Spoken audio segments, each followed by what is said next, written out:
Et yo tout le monde les gars, c'est Super Demix, on se retrouve aujourd'hui sur la chaîne des réservistes tout simplement pour aborder ce match entre Dijon et Lyon qui s'est passé aujourd'hui le 27 août 2016. Voilà, on était à la troisième journée, c'était le match entre Dijon et Lyon et on a eu un beau spectacle donc à Gaston Gérard. C'est le stade de Dijon pour ceux qui ne savent pas. Comme vous avez pu le voir, Dijon s'est imposé 4-2 et on va essayer un petit peu de débriefer ce match parce que je pense qu'il faut débriefer. Je pensais pas que j'allais commenter tout seul ce premier match de Lyon. Voilà, c'est le premier match de Lyon sur la chaîne des réservistes et on va essayer de débriefer un petit peu ce match. Et c'est une défaite pour Lyon et c'est quand même quelques petits points. Il va falloir aborder quelques petits points dans ce match. Et on va donc commencer par un mini résumé. Donc pour faire court, voilà, Lyon a dominé la plupart du temps dans ce match. Voilà, Lyon a dominé ce match, mais s'est fait surprendre en fait par une équipe de Dijon qui voilà était tout simplement dans son match. Elle était vraiment à fond et elle s'en est donné les moyens de le remporter. C'est surtout ça qu'il faut retenir, je pense. Et donc on entame ce match, Lyon qui fait une surdomination, qui enchaîne action sur occasion, qui a la possession et qui va vers l'avant, qui est vraiment propose un jeu offensif. Et donc c'est logiquement qu'à la 20e minute de jeu, Corentin Tolisso, voilà, qui marque un petit but assez sympathique. Voilà, c'est sur une frappe déviée donc de Cornet, ça lui retombe dans les pieds et ça fait 1-0 pour Lyon. Ensuite, on arrive à la 24e minute de jeu, soit 4 minutes après le but de l'Olympique Lyonnais. Un tacle assassin de Nkoulou qui aurait dû mériter un rouge. Et là, je pense que c'est un petit peu à partir de ce moment-là que le match a commencé un petit peu à tourner, même si vous allez voir après, je pense qu'il y a un autre fait marquant dans ce match. Carton jaune et non pas rouge, excusez-moi, et penalty pour Dijon, mais voilà, avec les nouvelles règles, la double peine est annulée. Ça avait beau être un tac par derrière qui a coupé l'action, être le dernier défenseur, la double peine, voilà, c'est bien arbitré entre guillemets parce que la double peine n'est pas appliquée, c'est dans les règlements depuis juin 2016. Donc voilà, penalty transformé pour Dijon, ça fait un partout, et ensuite à la 37e minute de jeu, logiquement, un Lyon qui marque un but avec Alexandre Lacazette, une très très belle frappe bien placée en dehors de la surface, placée dans le petit filet de Dijon. Le gardien rennais, si je me trompe pas, se trouve pas et voilà, ça fait 2-1 pour Lyon.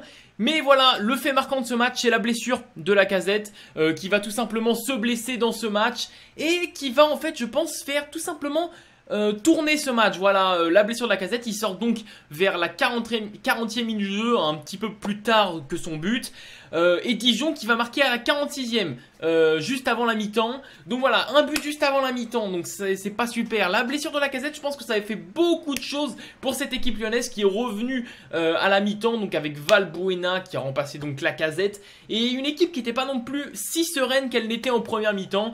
Donc Dijon a profité, je pense, de ses nombreuses attaques placées et de ses contres dévastateurs, on peut se le dire. Voilà, Dijon a fait un très très bon match, je pense, offensivement, avec des attaquants tels que Tavares que j'ai trouvé très très bon dans ce match. Et donc s'ensuit qu'à la 73e minute de jeu, Dijon qui marque un petit peu, je dirais logiquement, voilà, parce qu'ils étaient un peu plus tranchants. Chaque offensive était vraiment percutante et ça fait plaisir. Voilà, devant un promu, bouger quand même une équipe lyonnaise, même s'il y a quand même des défauts à revoir, sachant que la défense lyonnaise est tout simplement à revoir, c'est une catastrophe. Je pense que Umtiti, en regardant ce match, doit se dire j'aurais peut-être dû rester pour sauver mon équipe, parce que c'est vrai que Nkoulou, Yanga Mbiwa, c'est vraiment pas très très solide. Et il va falloir, je pense, recruter défensivement s'ils veulent peut-être se renforcer, parce que ça parle d'un buteur pour Lyon. Mais voilà, il va falloir vraiment se renforcer. Et donc ça fait 3 buts à 2 pour Dijon, excusez-moi, avec un but de Baramboula à 73e. Et voilà, 88e minute, Dijon qui enfonce le coup avec Lesmelou, voilà le joueur, c'est un petit peu la belle histoire de ce match, qui a 25 ans je crois, il est passé pro, donc c'est quand même assez tard hein, si vous savez pas les âges. Il passe pro, voilà, il avait fait des études, il passe pro, il marque ce but contre Lyon et son équipe gagne donc contre Lyon. Et donc le promu Dijon qui gagne contre Lyon, qui est fini deuxième quand même les dernières. C'est quand même une bonne équipe qui va jouer la Ligue des Champions et c'est un super bon résultat pour Dijon. C'est aussi un super bon résultat je pense pour les concurrents directs à Lyon. Mais je pense qu'il est très très intéressant d'analyser ce match. Pourquoi? Parce que oui, ça fait 4-2, mais on sait très bien que Dijon va pas reproduire ce genre d'exploit tout le temps et que ce match est quand même à analyser.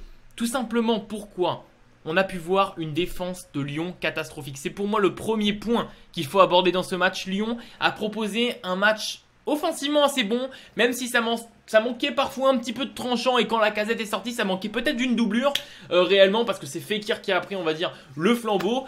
Mais voilà, pour moi ça manque peut-être d'un attaquant et un peu plus de tranchant, voilà, pour Lyon. Et Dijon qui lui a profité de cette défense un petit peu catastrophique. L'équipe ne défendait pas ensemble, c'est Gonalon qui l'a dit.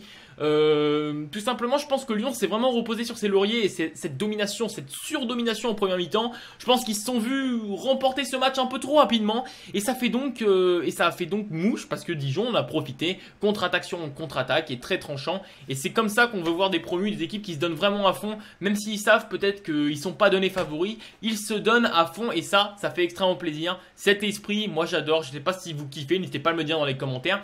Voilà, moi je pense qu'il n'y a pas énormément d'autres choses à dire sur ce match. Je vais effectuer assez brièvement un petit top flop de ce match. Donc au niveau des tops, je vais mettre des joueurs de Dijon. Déjà on peut mettre le gardien Rennais qui a fait un très très bon match, qui a su contenir quand même les offensives lyonnaises, parce que voilà, ils ont eu beaucoup d'occasions les Lyonnais. Je vais vous dire les stats tout simplement.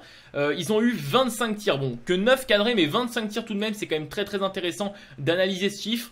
Et ils se sont pris que 2 buts de Dijon, donc c'est quand même assez bien, c'est quand même pas mal. Ensuite, je tenais à donner une petite pièce aussi pour Samaritano, qui est un très bon joueur, qui a de l'expérience, qui est passé par Bastia, etc.